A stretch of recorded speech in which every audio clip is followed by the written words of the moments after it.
danışam. Mən Ələsgərov Sənan Ələsgəroğlu. Mən Cəbrayılın Qubadlının lasının azad olunmasında iştirakçısı olmuşam. Cənab Prezident, Cənab Baş Prokurorluq, Cənab Daxili İşlər Nazirliyi, xahiş edirəm mənə bir köməklik göstərəsəniz. Mən bu yeri alan ərəfəsi 3 il bundan qabaq Bayram Əliyev Asif Məhəmmədoğlundan almışam.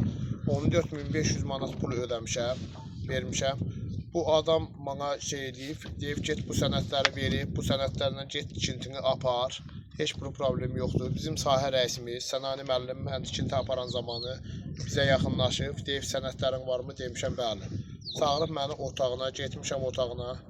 Bildirib ki, sənədlərimi göstərəndə deyib, bunu sana kim verib? Demişəm, Bayram Əliyev Asif Məhəmmədoğlu verib. Məndən baxıb deyib ki, nə bu veribsə düzdür, bizim dostumuzdur. 100 manat şirinliyini qoy, getdik. Bunu mən bacıma saxta sənədlər veriləndə bilmişəm.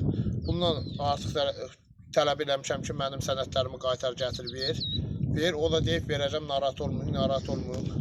Əmlakın işçiləri, icranın işçiləri, fövqəlaların işçiləri əllərində heç bir sənəd olmamadan gəlib mənim evimi uçurublar.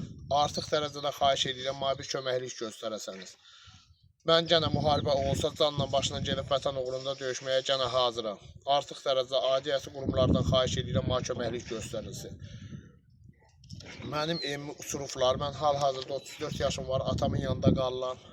Mən heç bir yerdə işləmirəm, günəmuz işləyirəm. Xahiş edirəm, aidiyyəti qurumlardan mənə köməklik göstərilsin. Bu adamdan mənə dəymiş ziyanı ödənsin.